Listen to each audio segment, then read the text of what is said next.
Exercise 15.1 22nd question. Question ഇങ്ങനെയാണ്: refer to example 13. Text ബുക്കിലെ 13 എന്ന എക്സാമ്പിൾ ക്വസ്റ്റ്യൻ. ആ എക്സാമ്പിൾ ക്വസ്റ്റ്യൻ ഇങ്ങനെയാണ്: 2 dice are thrown at the same time. ഒരേപോലെയുള്ള 1 to 6 നമ്പറുകൾ ഓരോ ഫേസിലും മാർക്ക് ചെയ്തിരിക്കുന്ന 2 ഡൈസ് ഒരേ സമയം ത്രോ ചെയ്യുന്നു എങ്കിൽ when 2 dice are thrown simultaneously എന്ന ടൈപ്പ് ക്വസ്റ്റ്യൻ. അപ്പോ ഒരു ഡൈ, ഫസ്റ്റ് ഡൈ, അതിന്റെ കളർ ക്വസ്റ്റ്യനിൽ പറയുന്നുണ്ട്. 13th എക്സാമ്പിളില് ഒരെണ്ണം ഗ്രേ ഒരെണ്ണം ബ്രൗൺ എന്ന തരത്തിൽ രണ്ടിനെയും വേർതിരിച്ചറിയുന്നതിന് വേണ്ടി 2 ഡൈസ് ഒരേ സമയം ത്രോ ചെയ്യുന്നു. 2 ഡൈസിലും ഓരോ ഡൈയിലും 1 to 6, ഇതിലും 1 to 6 നമ്പറുകൾ ഓരോ ഫേസിലായിട്ട് എഴുതിയിട്ടുണ്ട്. ഇവിടെയും 1 to 6 നമ്പറുകൾ എഴുതിയിട്ടുണ്ട്.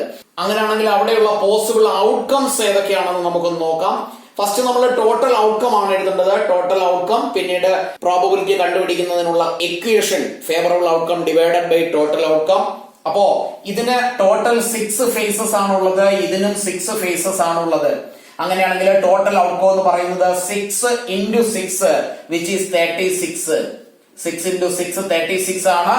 അതുകൊണ്ടാണ് ഇവിടെയുള്ള ഡിനോമിനേറ്ററുകളൊക്കെ 36 ആയിട്ട് 3 കോളങ്ങളിൽ തന്നിരിക്കുന്നത്. അപ്പോ ഒരു സ്റ്റെപ്പ് വേണമെങ്കിൽ നമുക്ക് എഴുതി വെക്കാം: ടോട്ടൽ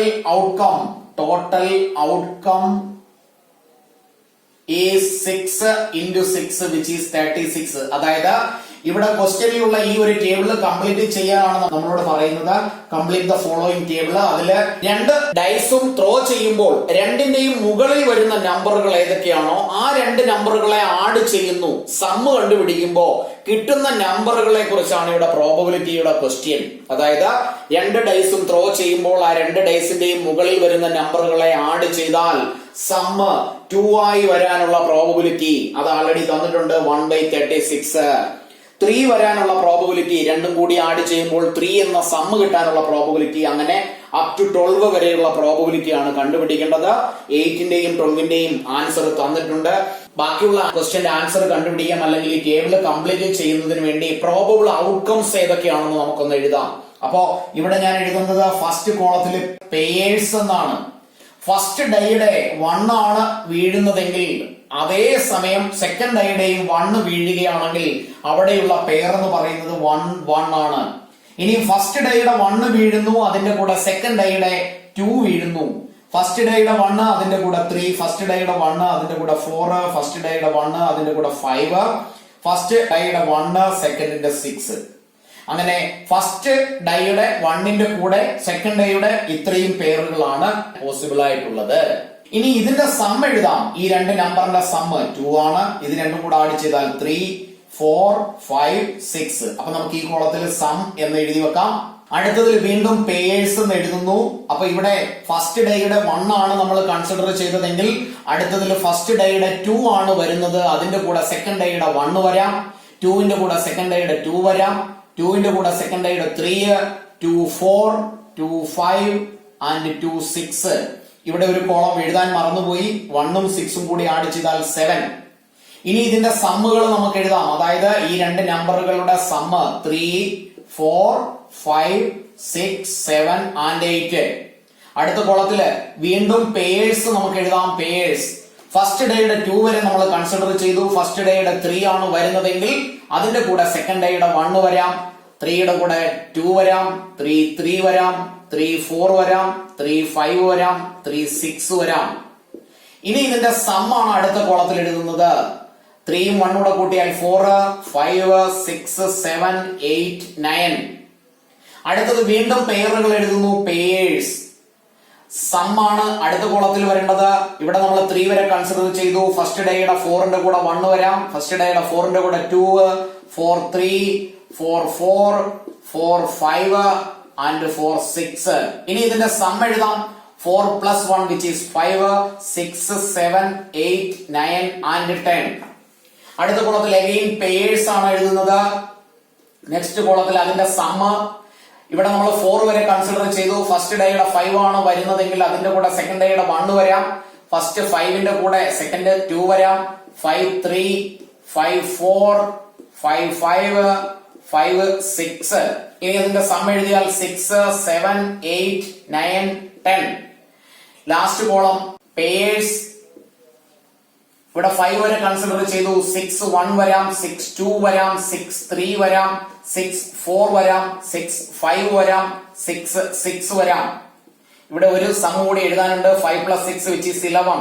നെക്സ്റ്റ് കോളത്തിൽ അതിന്റെ സം ആണ് 6 + 1 7 8 9 10 11 12. ഇതാണ് ശരിക്കും രണ്ട് ഡൈസ് സൈമൾട്ടേനിയസ്ലി ഒരേ സമയം at the same time throw ചെയ്യുമ്പോഴുണ്ടാകുന്ന പോസിബിൾ ഔട്ട്കംസ്.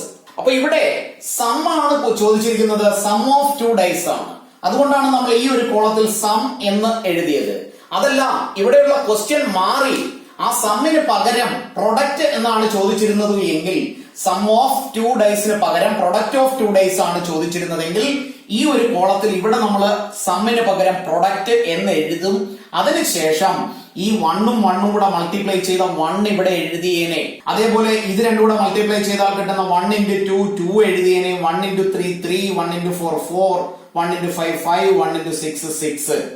അടുത്ത കോളത്തിൽ എത്തുമ്പോൾ ഇവിടെ സമ്മിന് പകരം പ്രൊഡക്റ്റ് എന്ന് എഴുതിയാൽ 2 × 1 which is 2, 2 × 2 4, 2 × 3 6, 2 × 4 8, 2 × 5 10 അങ്ങനെ എഴുതിയേനെ.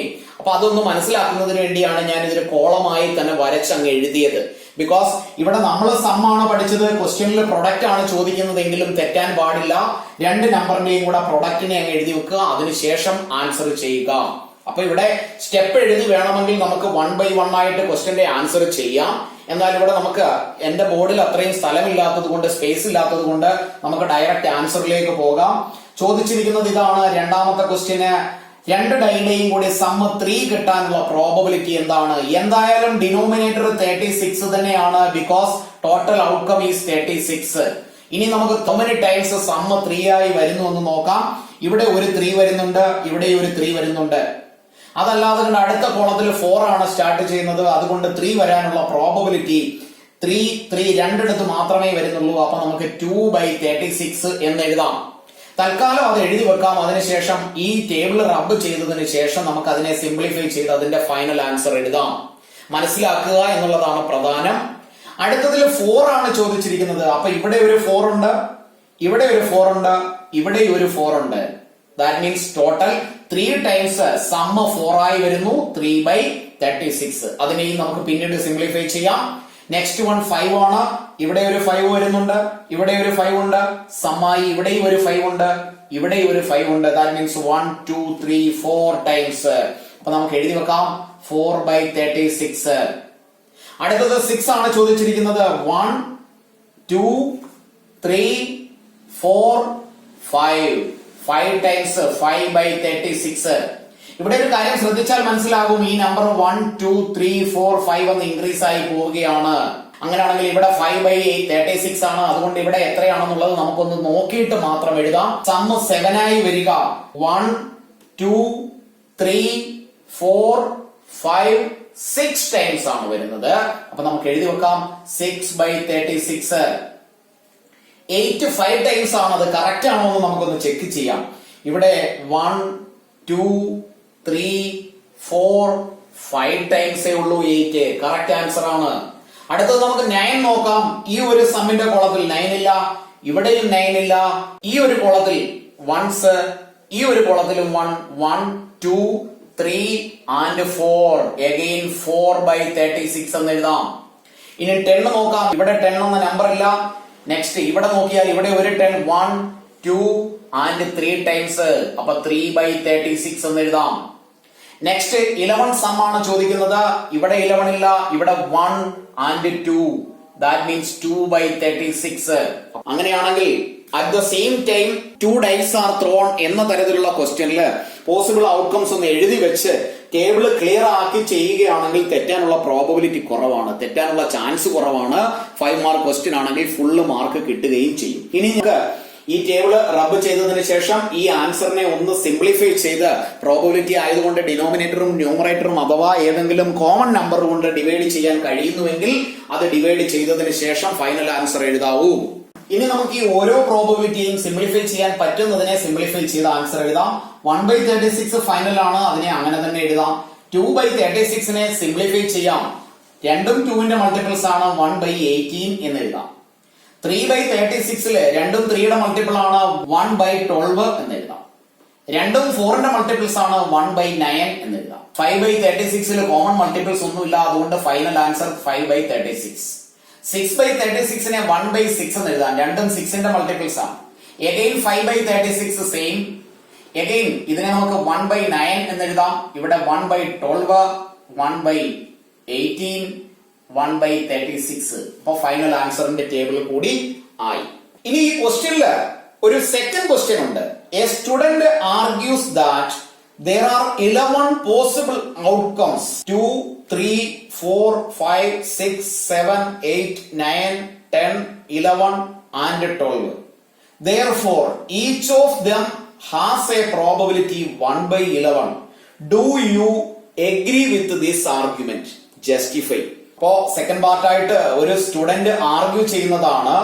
ഇവിടെ 11 പ്രോബബിലിറ്റീസ് ആണുള്ളത്. 1, 2, 3, 4, 5, 6, 7, 8, 9, 10, 11 പ്രോബബിലിറ്റീസ് ഉള്ളത് കൊണ്ട് ഓരോ പ്രോബബിലിറ്റിക്കും for each of them has a probability 1/11. എല്ലാത്തിനും 1/11 പ്രോബബിലിറ്റി ആണ് ഉള്ളതെന്നാണ് ആർഗ്യുമെന്റ്. അത് കറക്റ്റ് ആണോ അല്ലയോ? Justify your answer. അപ്പൊ നമ്മൾ പ്രാക്ടിക്കലി ഇതിന്റെ ആൻസർ എഴുതി കഴിഞ്ഞു. ഇതിൽ നിന്ന് നമുക്ക് മനസ്സിലാക്കാം 1/11 അല്ല പോസിബിൾ ആയിട്ടുള്ള പ്രോബബിലിറ്റി എന്നുള്ളത്. അപ്പൊ നമുക്ക് എഴുതി വെക്കാം. സെക്കൻഡ് ക്വസ്റ്റ്യന്റെ ആൻസർ ആയി എഴുതി വെക്കാം.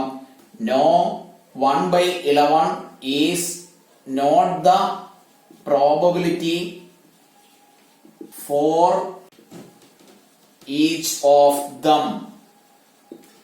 23rd question. A game consists of tossing a 1 rupee coin 3 times and nothing its outcome each time. Hanif wins if all the tosses give the same result, that is 3 heads or 3 tails, and loses otherwise. Calculate the probability that Hanif will lose the game. ഒരു 1 rupee coin 3 times 3 തവണ toss ചെയ്യുന്നു. അങ്ങനെയാണെങ്കിൽ 3 തവണയും വീഴുന്നത് same ആണ് എങ്കിൽ Haneef win ചെയ്യും. That means 3 head 3 tail. അതല്ല എങ്കിൽ ഹനീഫിന് ആ ഗെയിം ലോസ് ആകും. അങ്ങനെയാണെങ്കിൽ calculate the probability that Haneef will lose the game. ഹനീഫിന് ആ ഒരു ഗെയിം നഷ്ടപ്പെടാനുള്ള പ്രോബബിലിറ്റി ആണ് ഇവിടെ ക്വസ്റ്റ്യൻ ആയിട്ട് വന്നിരിക്കുന്നത്. വിൻ ചെയ്യുന്നതിനുള്ള പ്രോബബിലിറ്റി അല്ല. അപ്പോ നമുക്കറിയാം ഒരു 1 rupee കോയിൻ ആയാലും 2 rupee കോയിൻ ആയാലും 5 rupee കോയിൻ ആയാലും അതിന്റെ ഹെഡിനെ നമ്മൾ എച്ച് ആയിട്ടും ടെയിലിനെ ടി ആയിട്ടുമാണ് ഡിനോട്ട് ചെയ്യുന്നത്. അത് വേണമെങ്കിൽ ആദ്യം ഒന്ന് എഴുതി വെക്കാം. Let T denotes tail and head denotes H. T denotes tail and H denotes head. ഇനി നമുക്ക് പോസിബിൾ ഔട്ട്കംസ് എഴുതാം. പോസിബിൾ ഔട്ട്കംസ് എങ്ങനെയൊക്കെ അത് വീഴാം. അങ്ങനെ എഴുതുന്നതിൽ നിന്ന് നമുക്ക് ടോട്ടൽ ഔട്ട്കം കണ്ടുപിടിക്കുകയും ചെയ്യാം. 3 ടൈംസ് ആണ് ടോസ് ചെയ്യുന്നത്. ഫസ്റ്റ് ടൈം ടോസ് ചെയ്യുമ്പോൾ കോയിന്റെ ഹെഡ് വരാം. സെക്കൻഡ് ടൈം ടോസ് ചെയ്യുമ്പോഴും അതിന്റെ ഹെഡ് വേണമെങ്കിൽ വരാം. തേർഡ് ടൈം ടോസ് ചെയ്യുമ്പോൾ അതിന്റെ ഹെഡ് വരാം. അങ്ങനെ 3 ടൈംസ് ടോസ് ചെയ്യുമ്പോൾ ഒരേപോലെ ഹെഡ് വരാനുള്ള പ്രോബബിലിറ്റീസ് ആണ് ഈ എഴുതിയത്. ഇനി അടുത്ത പ്രോബബിലിറ്റിയിൽ നമ്മൾ നോക്കുന്നത് ഹെഡ് ഫസ്റ്റ് ടൈം വരാം, സെക്കൻഡ് ടൈമും ഹെഡ് വരാം, തേർഡ് ടൈം അതിന്റെ കൂടെ ഹെഡ് ആൾറെഡി എഴുതി കഴിഞ്ഞു, ടെയിൽ വരാം. ഇനി ഫസ്റ്റ് ടൈം ഹെഡ് വരുന്നു, അതിന്റെ കൂടെ ഹെഡ് ആൾറെഡി സെക്കൻഡ് ടൈമിന്റെ എഴുതി. അടുത്തത് സെക്കൻഡ് ടൈമും ടെയിൽ വരുന്നു, തേർഡ് ടൈമും ടെയിൽ വരുന്നു. ഇനി അപ്പൊ ഹെഡിന്റെ ചാൻസ് കഴിഞ്ഞു. അടുത്തതില് ഫസ്റ്റ് ടൈം ടെയിൽ വരുന്നു, സെക്കൻഡ് ടൈമും ടെയിൽ വരുന്നു, തേർഡ് ടൈമും ടെയിൽ വരുന്നു. അടുത്തതില് ഫസ്റ്റ് ടൈം ടെയിൽ വരുന്നു, സെക്കൻഡ് ടൈം ടെയിൽ വരുന്നു, തേർഡ് ടൈം ആൾറെഡി ടെയിലിന്റെ നമ്മൾ കൺസിഡർ ചെയ്തു, പിന്നീടുള്ളത് ഹെഡ് ആണ്. അടുത്തതില് ഫസ്റ്റ് ടൈം ടെയിൽ വരുന്നു, second time tail already consider ചെയ്തു, പിന്നീടുള്ളത് ഹെഡ് ആണ്, തേർഡ് ടൈം അതിന്റെ കൂടെ ടെയിൽ വരുന്നു. എല്ലാ പോസിബിൾ ഔട്ട്കംസും നമ്മൾ എഴുതുകയാണ്.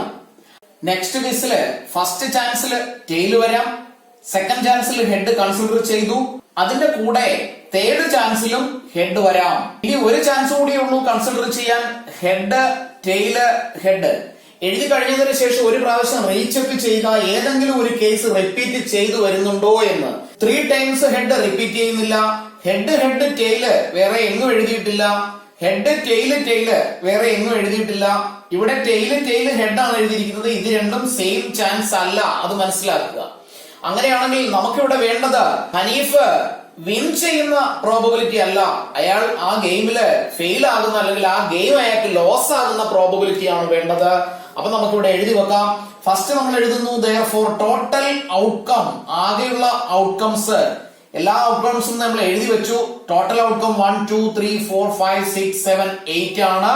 ഇവിടെയുള്ള ഫേവറബിൾ ഔട്ട്കം എന്ന് പറയുന്നത് എല്ലാം സെയിം ആയി വരാതിരിക്കുന്ന കേസസ് ആണ്. ഇത് എല്ലാം സെയിം ആണ്, ഇവിടെയും എല്ലാം സെയിം ആണ്. ഈ രണ്ട് ചാൻസസ് ഒഴികെ ബാക്കിയുള്ള 1 2 3 4 5 6 ചാൻസസ് ആണ് ഇവിടെയുള്ള favourable outcome for losing the game. അപ്പോ ഫേവറബിൾ ഔട്ട്കം എഴുതി വെക്കാം. Favourable outcome is 6. അങ്ങനെയാണെങ്കിൽ therefore probability for he lost the game is equal to 6/8. രണ്ടും 2ന്റെ മൾട്ടിപ്പിൾസ് ആണ്. 3 divided by 4. That means അയാൾ ആ ഗെയിം ലോസ് ചെയ്യാനുള്ള ചാൻസ് എന്ന് പറയുന്നത് 3/4 ആണ്. അടുത്ത ഒരു പാർട്ട് കൂടി കഴിയുമ്പോൾ പ്രോബബിലിറ്റി എന്ന ചാപ്റ്റർ കംപ്ലീറ്റ് ആകും. പിന്നീട് നമ്മൾ റിവിഷൻ ക്ലാസ്സുകൾ സ്റ്റാർട്ട് ചെയ്യുകയാണ്. ക്ലാസ്സുകൾ കാണുന്ന സ്റ്റുഡൻസ് സബ്സ്ക്രൈബ് ചെയ്യാത്തവരും ബെൽ ബട്ടൺ ക്ലിക്ക് ചെയ്യാത്തവരും റിവിഷൻ ക്ലാസ്സുകൾ ഒന്നും മിസ് ചെയ്യാതെ കാണുന്നതിന് വേണ്ടി ഇന്ന് തന്നെ സബ്സ്ക്രൈബ് ചെയ്യുക, ബെൽ ബട്ടൺ കൂടി ക്ലിക്ക് ചെയ്യുക.